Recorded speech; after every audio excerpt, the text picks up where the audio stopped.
बिस्मिल्लाहिर्रहमानिर्रहीम। हेलो अस्सलाम वालेकुम गर्ल्स आज हमने फोटोमॉर्फोजेनेसिस का एक इम्पॉर्टेंट कंपोनेंट है या उसका जो रेगुलेट करने वाला पिगमेंट है फाइटोक्रोम्स से स्टार्ट करना है। मगर उसका थोड़ा सा आपको बैकग्राउंड पता होना चाहिए या उसका बेस पता होना चाहिए और ये कहाँ से स्टार्ट हुआ।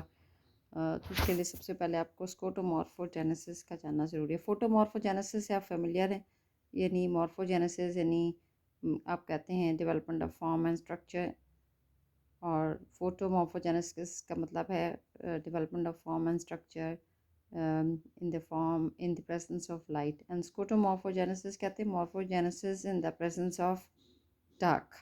ठीक है, स्कोटो से ग्रीक वर्ड है जिसका मतलब होता है डार्क। तो यहाँ से इसका स्टार्ट हुआ था। सबसे पहले देखा गया था कि जो most of the edible sprouts of alfalfa and mung seeds are germinated and grown in the dark they pass through under or they undergo through a special type of development known as scotomorphogenesis। सबसे पहले देखा गया है जो edible sprout कहते हैं फूटने वाली चीज़ को, कि एडिबल। अब ये अल्फाल्फा और मूंग क्योंकि एडिबल प्लांट्स हैं तो उनका देखा गया है कि जो इनके सीड्स हैं उनके लिए इन्होंने जो जर्मिनेटिंग सीड्स हैं उनके लिए उन्होंने एडिबल स्प्राउट्स की टर्म यूज़ की है। स्प्राउट का मतलब फूटने वाला, एडिबल क्योंकि एडिबल प्लांट्स हैं, कि इनके जो एडिबल स्प्राउट्स हैं वो जर्मिनेट करते हैं डार्क में और उनमें एक स्पेशल टाइप ऑफ डेवलपमेंट होती है जिसे आप कहते हैं स्कोटोमॉर्फोजेनेसिस। ठीक है, ग्रीक वर्ड फॉर डार्कनेस स्कोटोस होता है। Such etiolated seedlings have elongated stems and they have folded cotyledons and they fail to accumulate chlorophyll। उन्होंने देखा कि इस तरह की एटिलेटेड सीडलिंग्स का मतलब the seedlings grown in the dark. ठीक है, उनके एलोंगेटेड स्टेम्स होती हैं, उनके फोल्डेड कॉटिलीडन्स होते हैं और उनमें क्लोरोफिल नहीं होता। ठीक है, सो इसकी मैं आपको डायग्राम भी दिखाती हूँ। ये देखिए दो प्लांट्स हैं, एक डार्क ग्रोन कॉर्न और ये लाइट ग्रोन कॉर्न। ये डार्क ग्रोन कॉर्न है, अगर डार्कनेस में ग्रो किया जाए तो उसकी शक्ल कैसे होगी, एलोंगेटेड सीडलिंग, और अगर लाइट में ग्रोन किया जाए तो कैसे। इसी तरह फिजियोलस वल्गैरिस जो मूंग है उसका भी दिखाया गया। ये देखें, ये डार्क ग्रोन है और ये लाइट। आपने अगर घर में कभी प्लांट्स लगाए हो तो आपने देखा होगा जो प्लांट्स आप लगाते हैं सीड से या यंग सीडलिंग से, उन्हें भी अगर प्रॉपर लाइट ना मिल रही हो ना तो उनकी स्टेम बहुत एबनॉर्मली एलोंगेट कर जाती है और लंबी होती जाती है लाइट की तरफ बेंड करती जाती है और इतनी वीक हो जाती है कि अल्टीमेटली वो टूट जाती है। ठीक है, तो ये भी लाइट की कमी की वजह से, ये डार्क में जो आप ग्रो कर रहे होते हैं उसमें ये फिनोमेना होता है। इसके बाद When such seedlings are grown in the light, they exhibit photomorphogenesis। जब इस तरह की सीडलिंग्स जो आप लाइट में रख देंगे तो ज़ाहिर है फिर वो फोटोमॉर्फोजेनेसिस को एग्जिबिट करेंगे। और ये जो ट्रांजिशन है, ज़ाहिर है पहले ये डार्क में ग्रो कर रहे थे फिर हमने लाइट में रखा। ये जो ट्रांजिशन है from skotomorphogenesis to photomorphogenesis is an extremely complex and rapid phenomena. Complex phenomena है मगर बहुत रैपिड होता है। जैसे ही लाइट का स्टिमुलस मिलता है वो एकदम उसमें चेंज आ जाती है।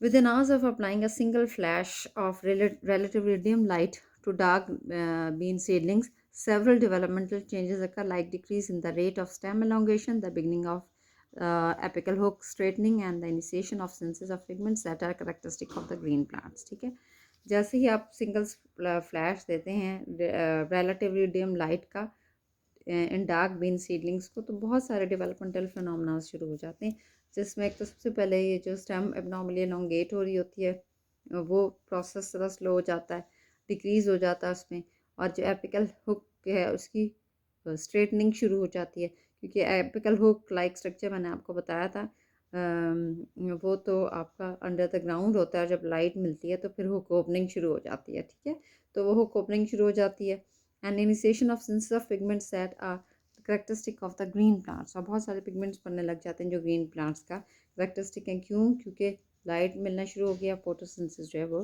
ऑब्वियसली स्टार्ट हो जाएगी। Thus light acts as a signal to induce a change in the form of seedling from one that facilitates the growth beneath the soil to one that will enable the plant to efficiently harvest light energy and transform it to essential sugars, proteins and lipids। ठीक है, यानी light और stimulus का काम कर रहा है, एक स्टिमुलस का काम कर रहा है जिसने प्लांट में चेंज कर देनी। कहाँ से चेंज करनी है? एक उस वाली फॉर्म में जब वो beneath the soil seedling grow कर रही थी, लाइट के बगैर ग्रो कर रही थी, टू उस वाली फॉर्म में जब उस पर लाइट में उसने ग्रो करना है और अबव द ग्राउंड ग्रो करना है, और उसने लाइट को हार्वेस्ट करना है और उससे शुगर्स बनाने हैं, लिपिड्स बनाने हैं, प्रोटीन्स बनाने हैं, जो whatsoever it is required for the growth, वो सारी चीज़ें सिंथेसाइज करनी है।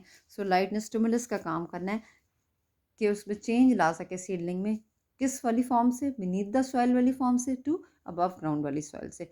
ज़ाहिर है दोनों फ़र्क हैं, वो स्कोटोमॉर्फोजेनेसिस थी, ये फोटोमॉर्फोजेनेसिस है। बीनीथ द सॉइल थी, उसमें लाइट नहीं थी, एबनॉर्मल ग्रोथ थी, एलोंगेटेड स्टेम थी और फोल्डेड कॉटिलीडन से। अब वो लाइट में आ गया तो नॉर्मल फोटोसिंथेसिस भी होनी है, स्टेम एलोंगेशन भी कम हो जाएगी, और साथ में आपको हुक ओपनिंग भी हो गई, और साथ में फोटोसिंथेटिक पिगमेंट्स भी बनने लगे ताकि फोटोसिंथेसिस हो सके। तो लाइट ने स्टिमुलस का काम किया। उसके बाद among the different pigments that can promote photomorphogenesis in plants, the most important are those that absorb red and blue light. बहुत सारे पिगमेंट्स जो कि प्रमोट करते हैं फोटोमॉर्फोजेनेसिस में, उसमें जो मोस्ट इम्पॉर्टेंट वन है वो वाले हैं जो रेड और ब्लू लाइट को अब्जॉर्ब कर रहे होते हैं। ठीक है, ये वो वाले पिगमेंट्स हैं जो रेड और ब्लू लाइट को अब्जॉर्ब कर रहे होते हैं।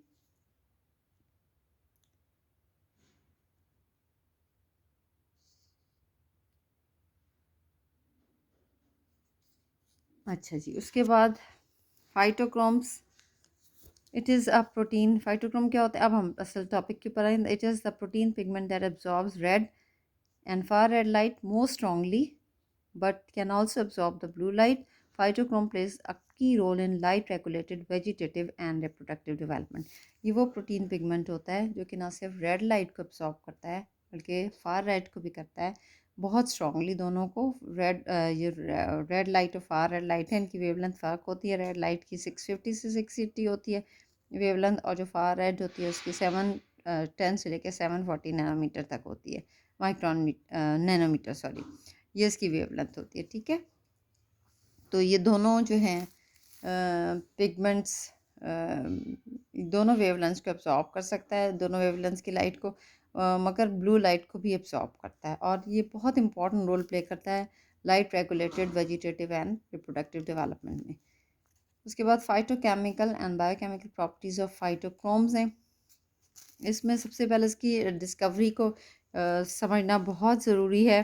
डिस्कवरी फाइटोक्रोम जो ब्लू पिगमेंट है, इसका मॉलिक्यूलर मास जो है तकरीबन 125 किलो डाल्टन्स होता है, और was not clearly identified until 1950s या अंटिल 1959 में एक्चुअल इसकी डिस्कवरी हुई थी। उससे पहले इंटरप्रिटेशंस ही थी इसके मुतालिक, इसके रोल को स्टडी तो किया जा रहा था, मगर सही इसकी डिस्कवरी जो है वो 1959 में हुई। ठीक है, the first clue regarding the role of phytochrome in plant development came from studies that began in 1930s on the red light induced morphogenic responses, especially seed germination.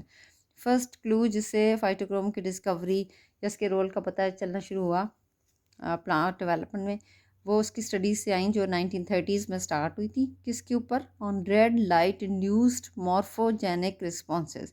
Red light की वजह से जो मॉर्फोजेनिक रिस्पॉन्सेज हो रहे थे seed germination में, उधर से इसकी स्टार्ट हुई थी, इसके क्लू मिलना स्टार्ट हुए थे 1930s में। A key breakthrough in the history of phytochrome was the discovery that effects of red light, that is 650 to 680 nanometer on morphogenesis, could be reversed by a subsequent irradiation with light of longer wavelength, that is 710 to 740 nanometer, called far red light. इसका जो की break through है phytochrome की discovery में वो हुआ था ये कि जो इफ़ेक्ट्स हैं रेड लाइट के वो आप रिवर्स कर सकते हैं मॉर्फोजेनेसिस के ऊपर with effect of far red light. यानी दोनों की अब देखें वेवलेंथ बहुत फ़र्क हैं, एक की 650 टू 680 नैनोमीटर है, दूसरी की 710 टू 740 है। मॉर्फोजेनेसिस के जो इफेक्ट रेड लाइट का होगा उसको आप रिवर्स कर सकते हैं विद सब्सिक्वेंट इरिडेशन। इरिडेशन का मतलब to give radiations of far red light. ठीक है, this phenomena was first demonstrated in germinating seeds but also observed in relation to stem and leaf growth as well as in floral induction. ये phenomena के इन दोनों के जो effects हैं हम उनको रिवर्स कर सकते हैं। सबसे पहले तो देखे गए थे जर्मिनेटिंग सीड्स में, मगर उसके बाद देखा गया कि ये स्टेम और लीफ ग्रोथ और फ्लोरल इंडक्शन में भी इनका रोल होता है, ठीक है, यानी हर जगह इनका रोल आप ऑब्जर्व कर सकते हैं। उसके बाद रियल ब्रेक थ्रू हुआ था 1959 में, when later seeds were exposed to alternating treatments of red and far red light। 1952 में जब लेटेस्ट सीड्स, लेटेस्ट किसे कहते हैं, सैलड को, कि सीड्स को जब एक्सपोज किया गया रेड और फार रेड लाइट की, तो उन्होंने देखा कि 100% सीड्स जो हैं जिन्हें फार रेड लाइट ऐसे फाइनल ट्रीटमेंट दी गई थी, उन्होंने जर्मिनेट किया, और in the seeds that receive the far red light as the final treatment in which the germination was strongly prohibited, ठीक है। तो यानी कि दोनों का इफेक्ट फ़र्क था, एक को जिसमें आपने रेड लाइट दी उसमें स्ट्रॉन्ग जर्मिनेशन हुई, और एक जिसको आपने फार रेड लाइट दी उसमें जर्मिनेशन जो है वो नहीं हुई। सो दो इंटरप्रिटेशंस की गई उनके मुतालिक कि दो पिगमेंट्स हैं, एक तो रेड लाइट और एक फार रेड लाइट एब्जॉर्बिंग पिगमेंट है, एंड द टू एक्ट एंटागोनिस्टिकली, यानी अपोजिटली, मुखालिफ से में चलते हैं रेगुलेशन ऑफ सीड जर्मिनेशन। और दूसरी ये थी कि एक सिंगल पिगमेंट है जो कि एग्जिस्ट कर सकता है टू डिफरेंट फॉर्म्स के अंदर अंदर। तो दोनों इंटरप्रिटेशंस जो हैं इसके मुतालिक कर दी गई थी।